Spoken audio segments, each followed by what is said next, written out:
नमस्कार दोस्तों, GS India की क्लास में आपका स्वागत है। और हम आज पास्ट परफेक्ट कंटीन्यूअस टेंस को देखेंगे। आपने टेंस को सुना था कि टेंस के 3 लड़के, प्रेजेंट, पास्ट, फ्यूचर। प्रेजेंट के 4 लड़कों का हम लोग अध्ययन कर चुके हैं, पास्ट के 3 लड़कों का कर चुके हैं, यानी 7 टेंस का अध्ययन हम कर चुके हैं और 8वें टेंस का अध्ययन ये होने जा रहा है। तो आइए देखते हैं past perfect continuous tense. Continuous काम को जारी रहने को प्रदर्शित करता है। पास्ट भूतकाल की बात है, परफेक्ट माने पूर्णतया निश्चितता के साथ में बात बताई गई है। सिस्टम वही है जैसा आपने प्रेजेंट परफेक्ट कंटीन्यूअस टेंस में समझा था, थोड़ा सा अंतर है केवल। क्या है, सबसे पहले तो देख लेते हैं कि इसमें पहचान क्या है। तो पहचान वाक्य के अंत में रहा था, रही थी, रहे थे आते हैं, प्लस समय भी दिया होता है।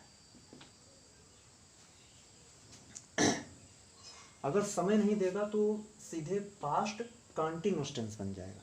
क्योंकि समय दिया है, समय के आधार पर ये परफेक्ट बन जाता है। अब इसका बनाने का नियम क्या है?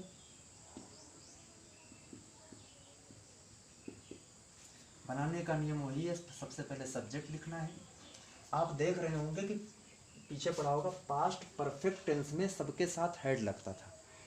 तो यहाँ पर सबके साथ में हेड बीन लगता है,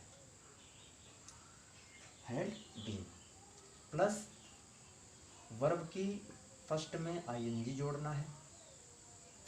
इसके बाद में आपको ऑब्जेक्ट लिखना है, फिर सिंस या फार में एक का प्रयोग करना है, और फिर आपको टाइम लिखना है, जो भी हो।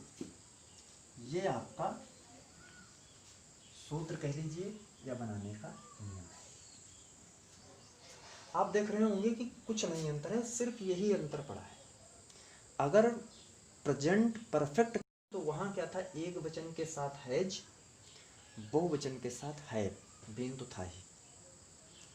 यहां पर सबके साथ में हैड है, बीन का प्रयोग करना है। बाकी सिस्टम बिल्कुल वही है, कुछ भी नहीं करना है।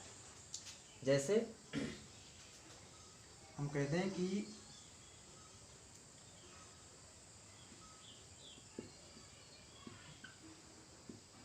वे मेरा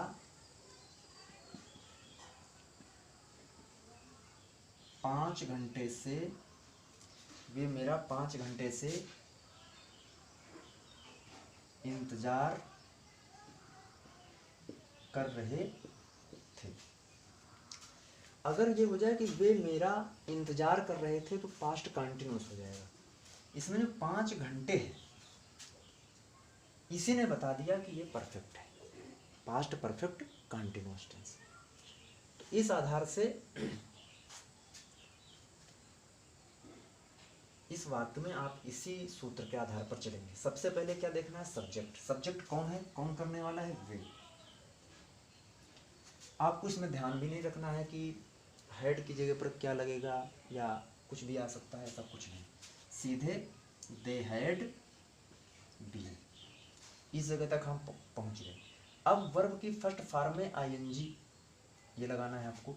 तो वर्ब की फर्स्ट फॉर्म, वर्ब क्या है, इंतजार करना। तो वेटिंग, वेट में आईएनजी जोड़ दिया, जहां तक पहुंच गए। अब ऑब्जेक्ट, इंतजार कर रहे थे तो किसका कर रहे थे, मेरा, फॉर मी।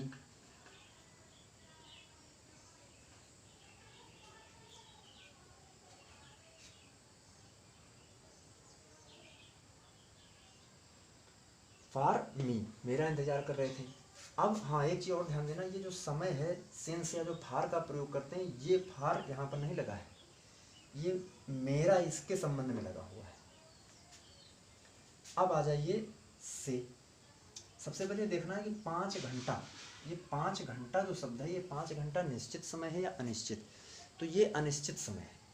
अगर 5 बजे होता तो निश्चित, लेकिन ये 5 घंटा है, पता नहीं कब की बात कर रहा है, किस समय की बात है, तो इसलिए अनिश्चित है। अनिश्चित समय हो तो फार।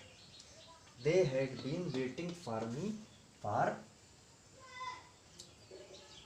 5 आवर्स। वे मेरा 5 घंटे से इंतजार कर रहे थे। अगर इसी को हम ये कर दें कि वे मेरा 5 बजे से इंतजार कर रहे थे, अगर इसी वाक्य में वे मेरा 5 बजे से, बाकी आप समझ लीजिएगा उसको जो हिंदी लिखी हुई है, तो क्या बनेगा? They had been waiting for me. अब 5 बजे कर दिया तो 5 बजे क्लियर है, इसलिए सिंस 5 o'clock। आपको अंतर समझ में आ गया होगा। अगर इसी को क्या वे मेरा 5 घंटे से इंतजार कर रहे थे, प्रश्नवाचक बनाया जाए। इससे पहले देख लेते हैं निगेटिव। अगर निगेटिव किया जाए तो आपको मैं बता चुका हूं कि इसमें एक वर्ब लिखने के बाद में अगर 2 वर्ब हैं तो उसके बीच में प्रयोग होता है।